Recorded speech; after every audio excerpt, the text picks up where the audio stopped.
할렐루야. 그레이스 오브 갓 TV의 김재현 목사입니다. 지금부터 8월 27일 주일 예배를 하나님께 올려드리겠습니다. 내가 너와 내 언약을 세우니 너는 열국의 아비가 될지니라. 사랑과 은혜가 충만하신 하나님 아버지, 감사와 찬송을 드리옵니다. 오늘 드리는 예배를 통해서도 오직 삼위일체 하나님께만 영광 또 영광이 되게 하시고, 저희들에게는 한량없는 주의 능력을 힘입어 화평케 하는 자들의 복을 받을 수 있도록 역사해 주실 줄로 믿고 감사하며 예수님의 이름으로 기원드립니다. 아멘. 전능하사 천지를 만드신 하나님 아버지를 내가 믿사오며 그 외아들 우리 주 예수 그리스도를 믿사오니 이는 성령으로 잉태하사 동정녀 마리아에게 나시고 본디오 빌라도에게 고난을 받으사 십자가에 못 박혀 죽으시고 장사한 지 사흘 만에 죽은 자 가운데서 다시 살아나시며 하늘에 오르사 전능하신 하나님 우편에 앉아 계시다가 저리로서 산 자와 죽은 자를 심판하러 오시리라. 성령을 믿사오며 거룩한 공회와 성도가 서로 교통하는 것과 죄를 사하여 주시는 것과 몸이 다시 사는 것과 영원히 사는 것을 믿사옵나이다. 아멘. 만유의 주제 존귀하신 예수, 사람이 되신 하나님, 나 사모하여 영원히 섬길 내 영광 되신 주로다. 화려한 동산 무성한 저수목 다 아름답고 묘하나 순전한 예수 더 아름다워 봄 같은 기쁨 주시네. 광명한 해와 명랑한 달빛 수많은 별들 빛나나 주 예수 빛은 더 찬란하여 참 비교할 수 없도다. 아멘. 하나님의 말씀은 마태복음 5장 9절입니다. 화평케 하는 자는 복이 있나니 그들이 하나님의 아들이라 일컬음을 받을 것이며, 이것은 하나님의 말씀입니다. 팔복강해의 7번째 말씀입니다. 오늘의 말씀의 제목은 화평케 하는 자는 복이 있다 하신 예수님이라는 제목입니다. 예수님께서 화평케 하는 자는 복이 있나니 저희가 하나님의 아들이라 일컬음을 받을 것이며 라는 말씀을 주셨습니다. 원어에는요, 에이렌의 평화 화합이라는 여성 명사와 포이에오 만들다 창출하다 생산하다라는 동사와 결합한 합성어입니다. 에이레노 포이오이로서 신약 성경 안에만 자그만 집 88번이나 성경에 골고루 나옵니다. 성경에서는 같은 단어를 썼지만 우리 한국 성경의 번역에는 화평, 평강, 평안, 화목이라는 여러 가지로 썼습니다. 그러나 그 근본 뜻은 같은 것입니다. 자, 그렇다면 첫째로 화평이란 무엇이며 누구와 화평해야 합니까? 하나님께서 우주 만물을 창조하신 후에 하나님께서 보시기에 심히 좋았더라고 하셨습니다.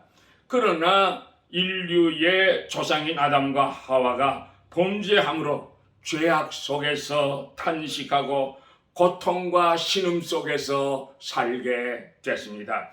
그래서 서로 미워하고 다투고 분쟁하고 심지어 사람이 사람을 죽이는 죄악의 역사가 반복되게 된 것입니다. 하나님께서는 이 땅에 다시금 평강의 축복을 주시기 위하여 독생자 예수 그리스도를 이 땅에 보내주셨고, 예수님께서는 우리들에게 화평케 하는 자에게 복이 있다고 말씀하신 것입니다. 헬라어로 에이레노 포이오이가 화평케 하는 자인데 히브리어는요 샬롬입니다. 이 샬롬이란 말은 어떤 싸움이나 분쟁이나 전쟁에서의 화평만을 의미하는 것이 아닙니다. 우리의 마음의 그 평안과 이웃과의 화목까지를 다 내포하고 있는 것입니다. 뿐만 아니라 하나님과 나 사이에 화평을 말씀하고 있는 것입니다.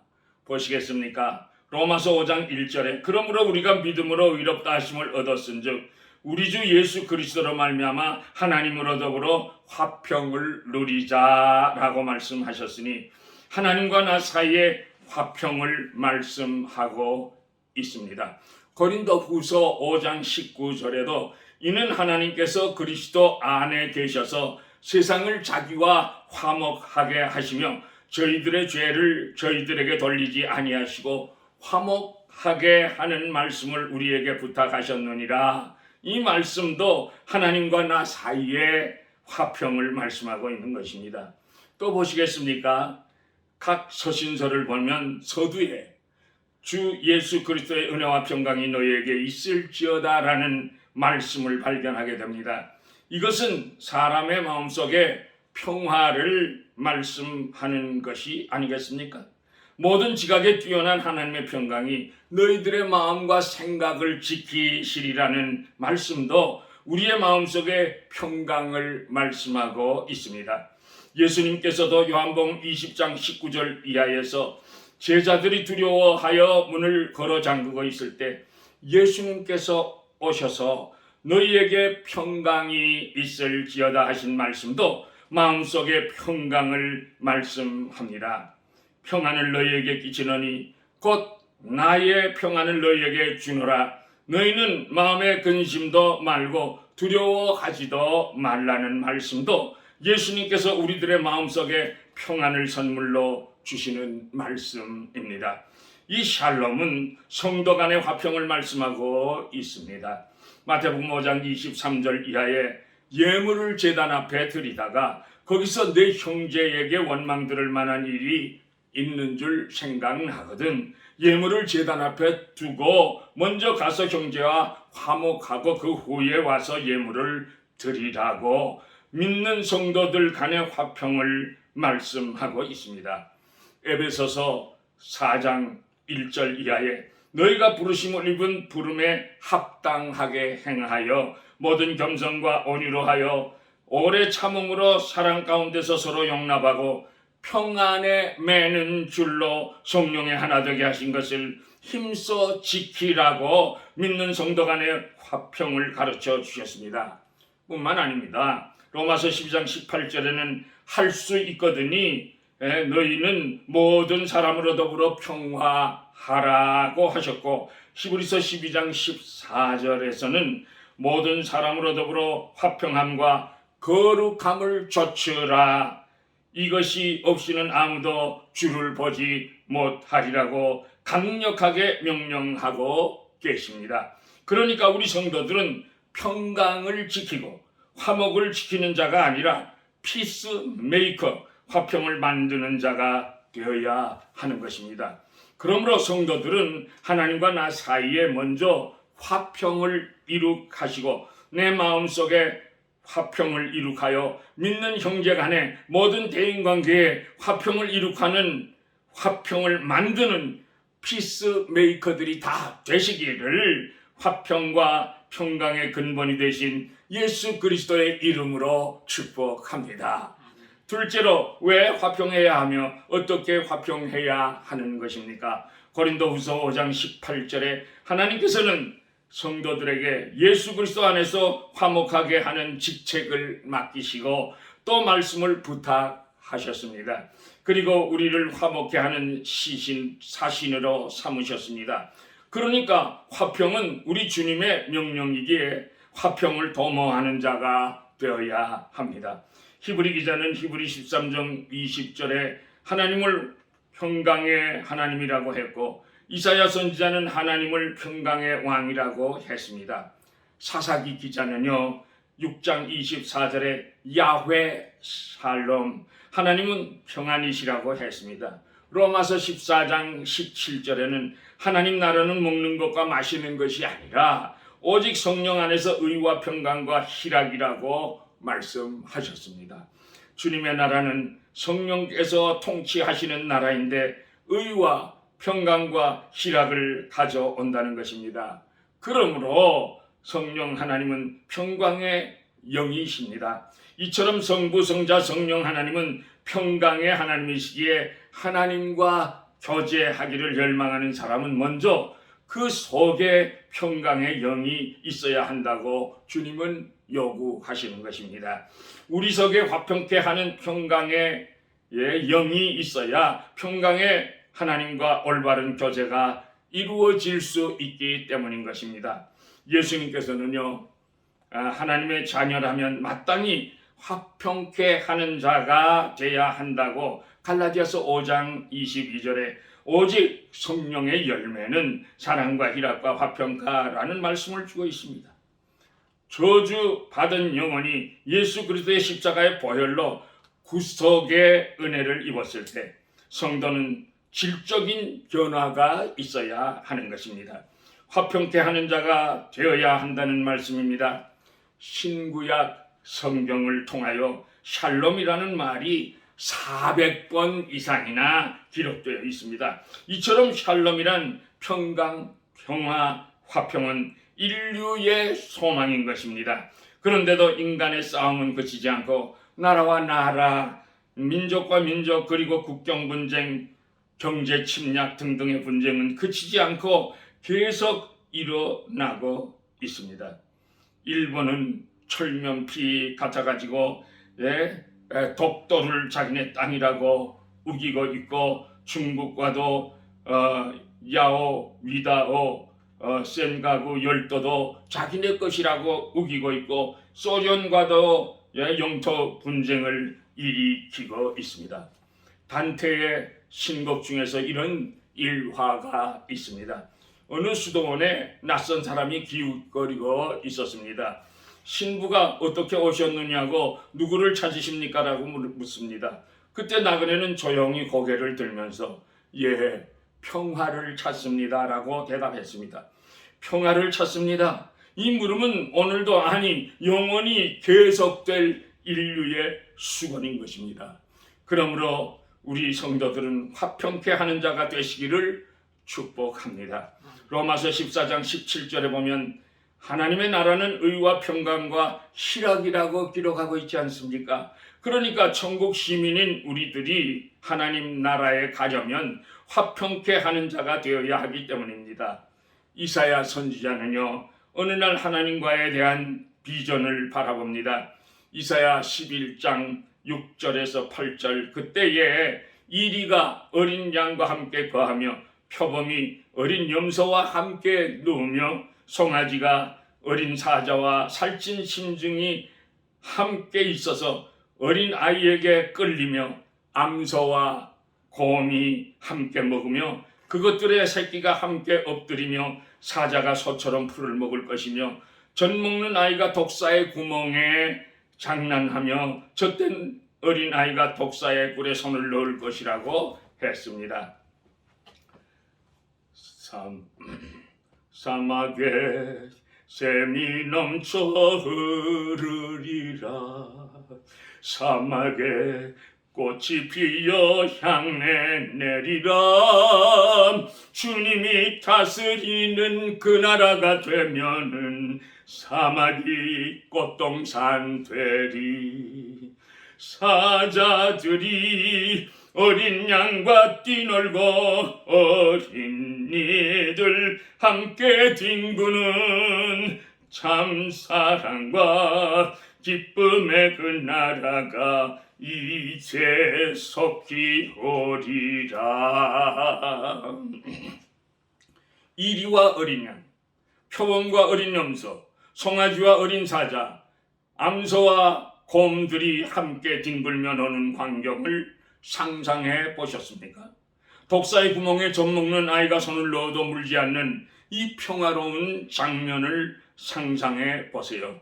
주님께서 이 죄악된 세상을 새롭게 하실 때 이루어질 하나님께서 다스리는 하나님의 나라의 아름답고 행복한 모습을 바라보시기를 바랍니다. 그러므로 주님께서 하나님의 백성들의 삶 속에서 화평을 명령하고 계시는 줄로 믿습니다. 어떻게 화평해야 할까요? 악한 사람의 마음은 정함이 없고 평화가 없습니다. 그러나 이미 언급한 6가지 축복을 받은 사람들은 그 심령이 조용하고 잔잔한 화평의 축복이 있을 것입니다. 내 마음부터 평강해야 합니다. 내 마음에 평강이 없어지고 미움과 원망이 싹트면 사탄이 역사하시는 줄 아시고 예수의 이름으로 명하노니 미움과 원망을 가져오는 사탄은 썩 물어갈지어다라고 외쳐야 합니다. 날 구원하신 예수를 영원히 찬송하겠네라고 찬송을 불러야 합니다.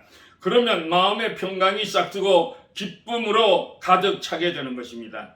가정에서나 교회에서나 어느 개인 관계에서 남을 감싸는 말을 해야 하고 널리 이해하고 덮어주는 말을 해야 합니다.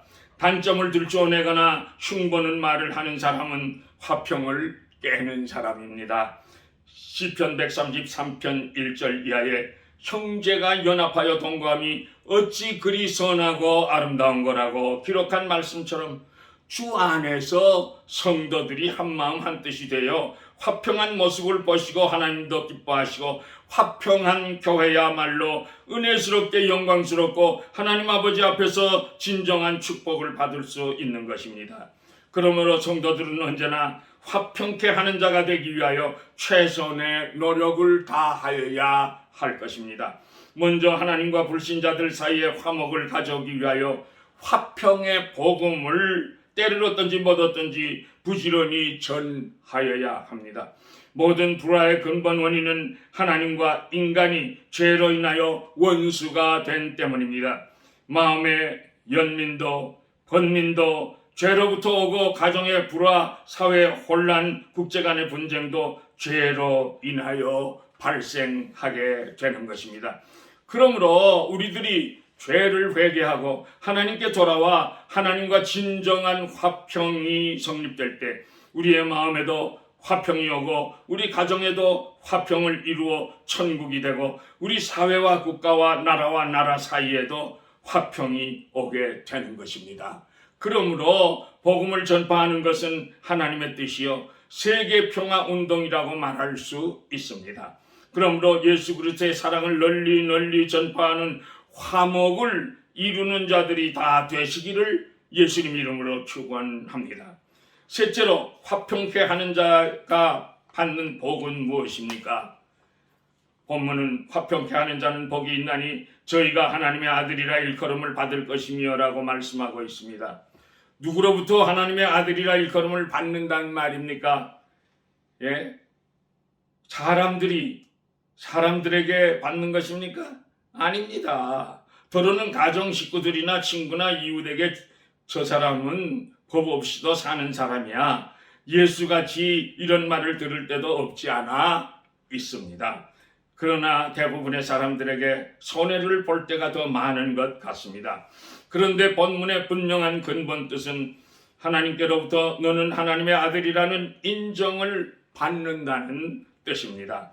너는 과연 헌신하고 희생하면서 김집사, 박권사, 너는 과연 내 딸이다, 과연 내 아들이다 라고 하나님께서 인정하시며 말씀해 주신다는 것입니다.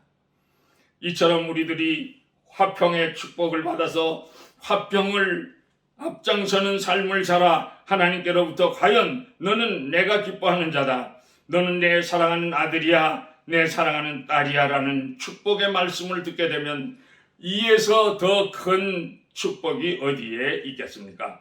사실 부끄러운 말이지만 우리 민족은 옛날부터 집안 싸움을 잘하는 나라였습니다.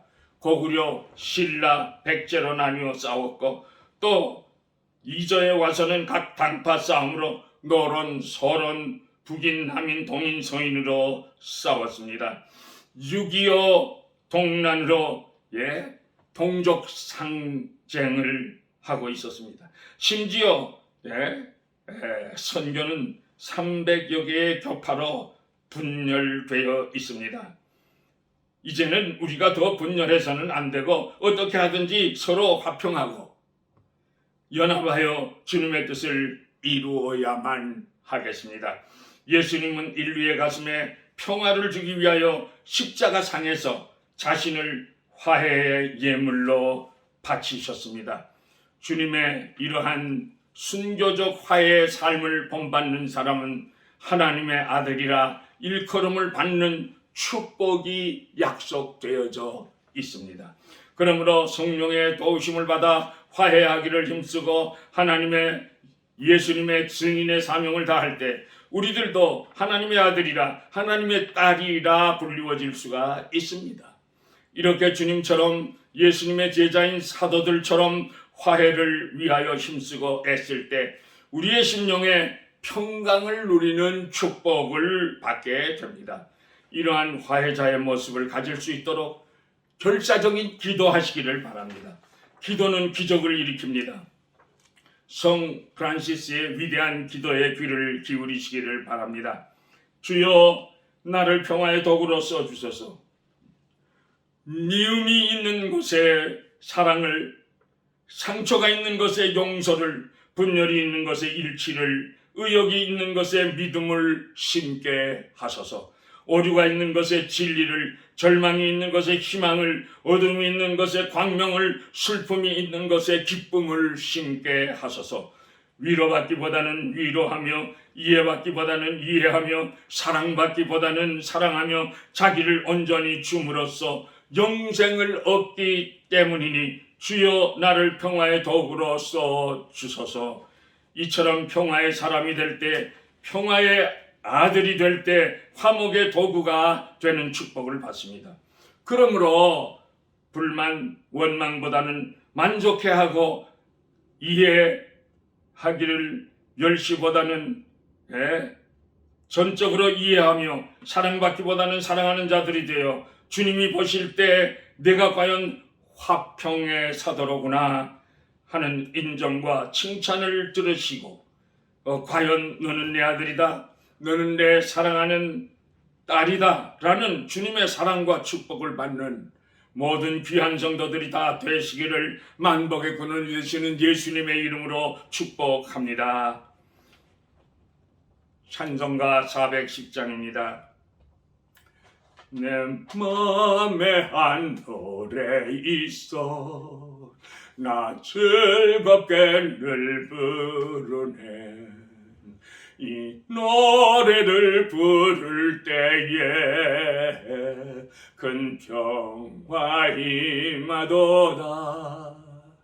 평화 평화 하나님 주신 선물 그 놀라운 주의 평화 하나님 선물일세. 주 십자가 지심으로 날 구원해 주셨으며 주 예수님 고난받아 나 평화 누리도다. 평화 평화 하나님 주신 선물 그 놀라운 주의 평화 하나님 선물일세. 나 주님께 영광 돌려 참 평화가 넘치도다. 주 하나님 은혜로서 이 평화 누리도다.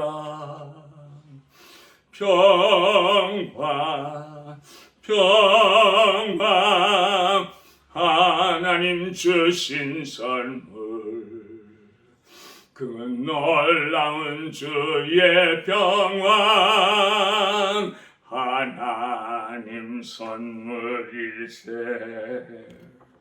이 평화를 얻으려고 주 앞으로 나아갈 때 주 예수님 우리에게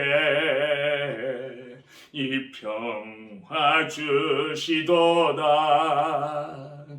평화 하나님 주신 선물, 그 놀라운 주의 평화 하나님 선물일세.